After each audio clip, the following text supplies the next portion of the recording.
to those taxes is not working.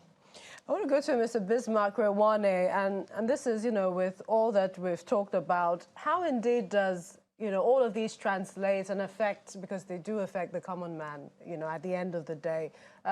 Will forming the cabinet or who, holds one ministry or the other, will that affect the economy? And talking about the decision this new administration has to make, and then what do you see them doing? What should they do that would ease things for that Nigerian man, the ordinary man on the street?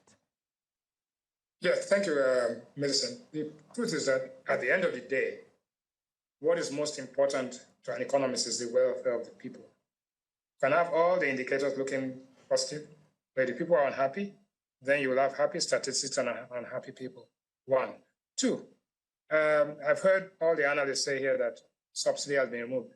No, the truth is that subsidy has been reduced.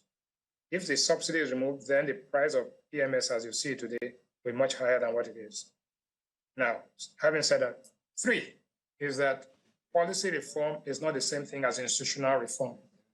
What you're seeing today, because of all of these things on the internet, is that the institutions that actually implement policies in Nigeria are rotten, and that you need to reform those institutions all the way from administration of justice to taxes to monetary policy. All of those institutions need to be reformed so that there'll be no impunity. Four is that you cannot do partial equilibrium analysis. In other words, you cannot fix the interest rates and leave the exchange rate alone. You cannot fix petroleum subsidy and leave debt alone. So it has to be a comprehensive package where everything is looked at the same time. And then you begin to go towards general equilibrium. Four is that the people are the owners of the country. The leaders are the servants of the country.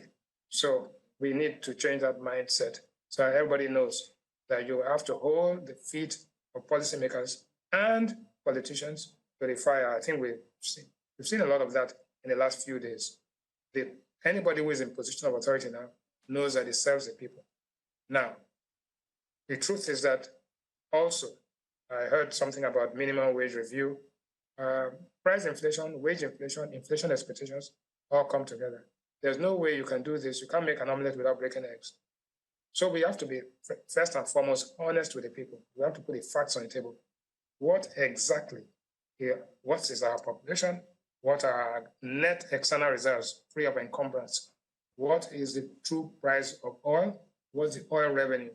When we now have the facts, we now know how to utilize it and how to optimize the resources that Nigeria has. Without optimization of resources, you will have suboptimal outcomes. And that is where we are going. But to answer your question as to what is going to happen to the ordinary man, there's been almost a 200% increase in the price of EMS. But it's not a one-on-one relationship. We've seen a 50% increase in the local transportation costs. We believe, from my regression, we've seen that inflation now at 22.7 for the month of June, if it comes out this week. We think that inflation will go as high as 25% in June and about 28% in July. If you have that kind of inflation and you are also wishing to have lower interest rates, then you need a review of your. You need to go back to 001 economics. So I think that, one, we have to accept that effective interest rates in the country will increase to actually make the people save more. We think that the price of loans, unsubsidized loans, are going to go higher. We believe that there'll be impairments and some loans will go bad. But at the same time, we would see a major flow of investments when the exchange rate stabilizes at a level that is acceptable.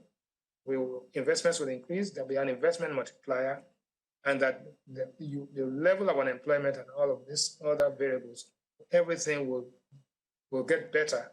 But like I said, short-term pain, medium-term gains, but credibility of those in office who must stop the hemorrhaging, and more than anything else, reforming the institutions. It's not about who is in the job. It depends on what job and who where the people in those jobs know what they cannot do. There's too much abuse, leakages in the system. That has to stop immediately. Thank you. All right, then.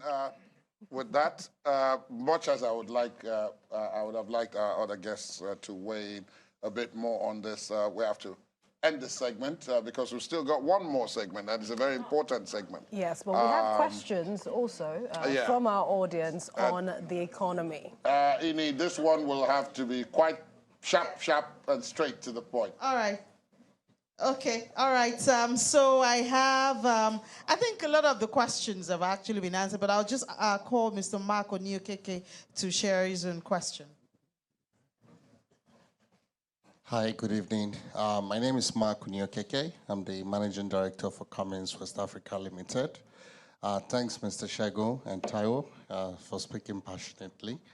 My comment will be really around Forex. Right, harmonizing the exchange rate sounds like a really great idea. However, we spoke about making it available. I think that's a great idea. I love the initiative. Nigeria is a consuming nation, not a manufacturing nation. And if we don't make those Forex available, the manufacturing industry will go away, right? And to me, that's a big threat, right? So I think